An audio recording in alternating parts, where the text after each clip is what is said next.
શિયાળો હતો ને, શિયાળો એટલે વિન્ટરમાં બધા અહીંયા અમદાવાદમાં મોર્નિંગ વોકમાં જાય. ત્યાં મને મારા મિત્રોનું એક ગ્રુપ લો ગાર્ડન મોર્નિંગ વોકમાં જોતું હતું. મેં કે મોર્નિંગ વોકમાં ના હોય તો કંઈ નહીં, એકવાર અમે અમારી જોડે ચા પીવા હતા, અમે વોક પતાવીને પછી ચા પીવા બેસીએ છીએ. હું કહું આવીશું. હું એક દાડો ગયો, અંદર ગાર્ડનમાં દાખલ થતા તો સામે જ એક બેન આવ્યા.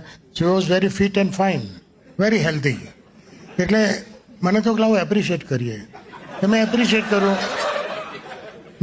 કરું બેન, you looks very fit and fine. તમારી આટલી સારી હેલ્થનું રહસ્ય શું છે? બેન કે હું બહુ ચાલું છું.